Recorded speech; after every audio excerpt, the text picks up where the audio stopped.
Selamat siang, Pak. Perkenalkan, nama saya Astinanta Berutarian dengan NIM 2230 2020 6035. Di sini, saya akan menjelaskan materi tentang perkembangan pada masa bayi. Jadi, poin pertama yang akan saya jelaskan adalah perkembangan bayi neonatal. Jadi, perkembangan bayi neonatal ini memiliki ciri-ciri.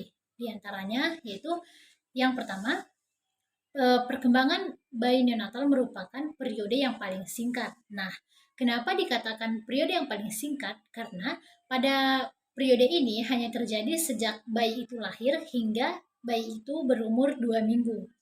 Nah, ciri yang kedua adalah terjadinya penyesuaian radikal. Nah, penyesuaian radikal ini merupakan peralihan dari lingkungan dalam ke lingkungan luar. Kemudian, ciri yang ketiga yaitu merupakan masa terhentinya perkembangan. Jadi, di masa ini, pertumbuhan dan perkembangan yang terjadi pada saat masa pranatal akan terhenti. Nah, jadi oleh karena itulah dikatakan masa ini merupakan masa terhentinya perkembangan. Kemudian, ciri-ciri yang keempat yaitu merupakan pendahuluan dari awal perkembangan selanjutnya. Kemudian, ciri-ciri yang kelima itu adalah merupakan periode yang paling berbahaya. Jadi, bayi neonatal itu sangat merupakan periode yang sangat berbahaya karena pada masa ini bayi itu melakukan penyesuaian radikal sehingga hal ini dapat mengancam nyawa bayi tersebut. Kemudian lanjut materi berikutnya, di mana tadi kita sudah membahas tentang ciri-ciri bayi neonatal, sekarang kita akan membahas tentang penyesuaian bayi neonatal. Jadi, menurut Harlock pada tahun 1998, bayi itu harus melakukan 4 pokok penyesuaian, di mana yang pertama adalah perubahan suhu. Jadi, selama bayi itu berada di dalam kandungan, ataupun di dalam rahim sang ibu, suhunya itu berkisar 100 derajat Fahrenheit. Sedangkan ketika bayi itu lahir, suhu di rumah sakit ataupun di rumah itu sekisar 60 derajat Fahrenheit sampai dengan 70 derajat Fahrenheit. Jadi, atas perubahan suhu inilah sang bayi itu harus menyesuaikan perubahan suhu yang terjadi. Kemudian, yang kedua, bernapas. Nah, jadi selama di dalam kandungan atau di dalam rahim, bayi itu dapat bertahan hidup atau mungkin bernafas melalui tali pusar. Kemudian, setelah bayi itu lahir dan tali pusar itu diputus, maka bayi tersebut harus belajar bernafas sendiri.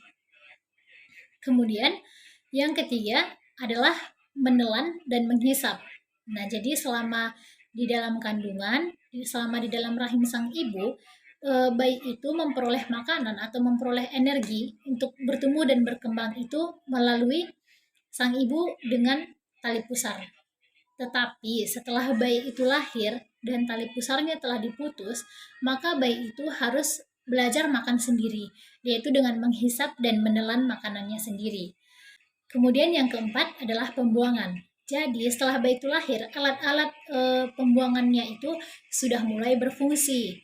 Nah, di mana tadinya di dalam kandungan pembuangannya itu terjadi melalui tali pusar. Namun setelah lahir, alat-alat pembuangan bayi tersebut sudah berfungsi sehingga dia harus melakukannya sendirian.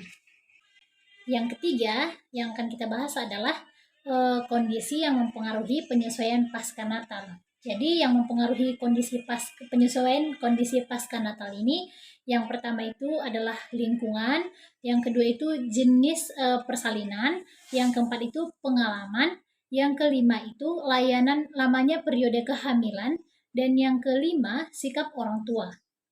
Kemudian poin yang keempat yang akan kita bahas itu adalah kemampuan sensorik bayi neonatal. Yang pertama itu adalah penglihatan, di mana penglihatan bayi neonatal ini tidaklah buta, namun penglihatan bayi neonatal ini masih setengah bidang daripada orang dewasa. Kemudian yang kedua adalah pendengaran. Nah, jadi pendengaran bayi neonatal ini sudah mulai berkembang, mungkin akan berkembang dari 3 atau 4 hari pertama.